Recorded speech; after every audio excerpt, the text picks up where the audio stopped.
Assalamualaikum warahmatullahi wabarakatuh. Perkenalkan, saya Rina Aza, mahasiswi dari Prodi D3 Statistika, Fakultas Matematika dan Ilmu Pengetahuan Alam Universitas Negeri Padang. Kali ini, saya akan membuat video sebagai salah satu syarat dari mata kuliah yang saya ambil, yaitu mata kuliah metode survei.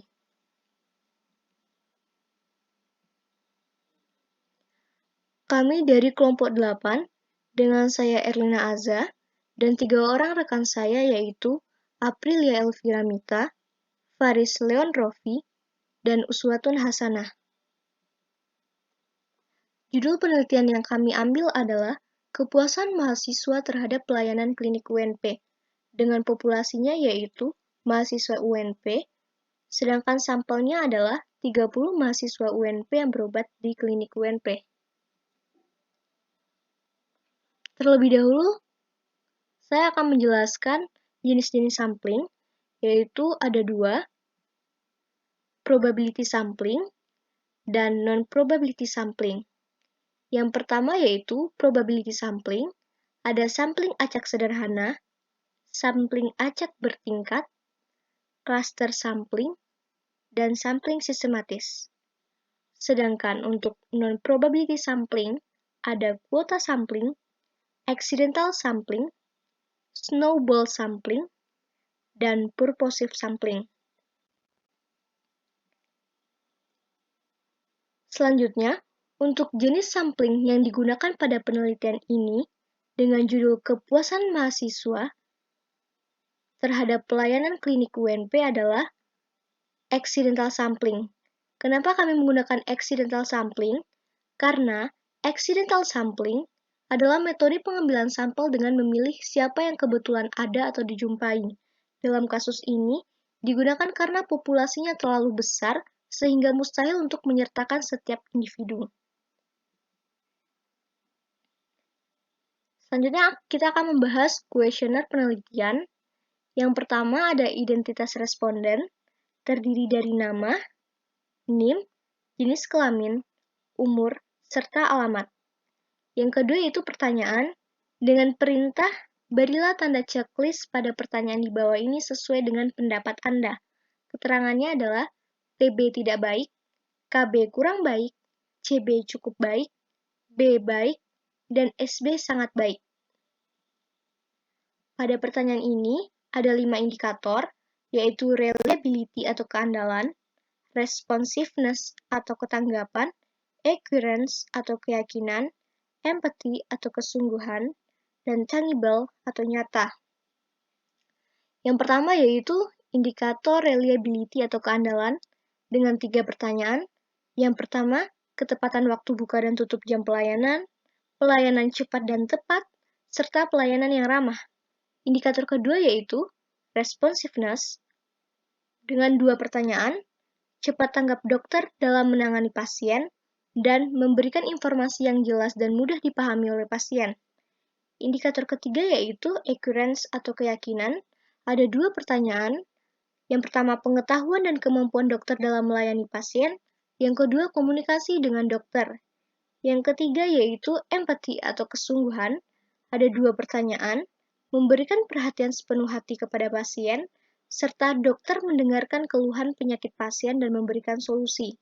Indikator terakhir ada tangible atau nyata dengan 4 pertanyaan, yaitu yang pertama kebersihan dan kerapian ruangan, yang kedua kebersihan dan kerapian penampilan karyawan, yang ketiga ruang tunggu yang nyaman, dan yang keempat peralatan klinik yang lengkap. Untuk kuesioner online-nya sendiri, kami menggunakan Google Form dengan link sebagai berikut. Selanjutnya kita akan membahas uji validitas dan reliabilitas kuesioner. Yang pertama itu uji validitas. Uji validitas adalah uji ketepatan atau ketelitian suatu alat ukur dalam mengukur apa yang sedang ingin diukur. Dalam pengertian yang mudah dipahami, uji validitas adalah uji yang bertujuan untuk menilai apakah seperangkat alat ukur sudah tepat mengukur apa yang seharusnya diukur. Lanjut ke uji reliabilitas, yaitu menurut Anastasia dan Susana tahun 1997, reliabilitas adalah sesuatu yang merujuk pada konsistensi skor yang dicapai oleh orang yang sama ketika mereka diuji ulang dengan tes yang sama pada kesempatan yang berbeda, atau dengan seperangkat butir-butir ekuivalen atau equivalent items yang berbeda, atau di bawah kondisi pengujian yang berbeda. Uji validitas dan reliabilitas yang kami gunakan adalah menggunakan software SPSS, yaitu dengan langkah-langkahnya. Yang pertama, masukkan skor setiap pertanyaan ke lembar kerja SPSS dengan keterangan yaitu yang pertama tidak baik, 2 kurang baik, 3 cukup baik, 4 baik, 5 sangat baik. Terlihat seperti ini. Yang kedua itu, pilih menu analyze, pilih submenu scale, dan pilih reliability analysis. Masukkan skor setiap pertanyaan ke dalam kotak item. Dalam hal ini kami ada 13 pertanyaan. Pada model pilih alpha. Lalu klik statistik. Pada descriptive for, pilih scale if item delete. Dan pada inter item, pilih correlation. Kemudian klik continue. Dan klik OK pada jendela reliability. Maka akan muncul output sebagai berikut. Pada tabel dapat dilihat nilai Cronbach alpha based on standardized item besar, yaitu 0,925, artinya tes secara keseluruhannya reliable. Output selanjutnya yaitu nilai reliabilitas butir. Jika nilai korelasinya itu besar dari R tabel, maka pertanyaan valid. Sedangkan jika nilai korelasinya itu kecil dari R tabel, maka pertanyaan tidak valid. Untuk menilai apakah nilai valid dan reliable, bandingkan dengan R tabel pada DF sama dengan N kurang 2 dan probabilitasnya 0,05. Pada data kami itu, R tabel pada DF sama dengan 8 dan probabilitas 0,05 adalah 0,6319. Kita masuk ke pertanyaan pertama. Nilai corrected item total correlation-nya 0,880, besar dari R tabel yang 0,6319, maka pertanyaan nomor 1 itu valid. Nah, lihat ke Cronbach alpha if item delete pada pertanyaan nomor 1, nilainya 0,908, besar dari R tabel 0,6319, berarti pertanyaan tersebut reliable.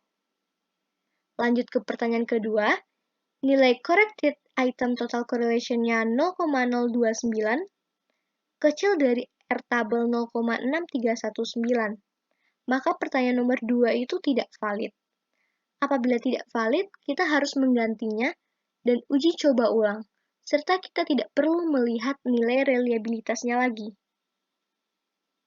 Begitu seterusnya, hingga ke pertanyaan 13. Kembali pada tabel reliability statistik yang tadi, nilai Cronbach alpha based on standardized item-nya yaitu 0,925 besar dari R tabel 0,6319, berarti tes secara keseluruhannya itu reliable. Terakhir yaitu rancangan pengolahan data. Nantinya kami akan menggunakan Microsoft Excel dikarenakan dalam mengisi kuesionernya kami menggunakan Google Form. Sekian penjelasan dari kami kelompok 8. Salah dan janggal, saya mohon maaf. Wassalamualaikum warahmatullahi wabarakatuh.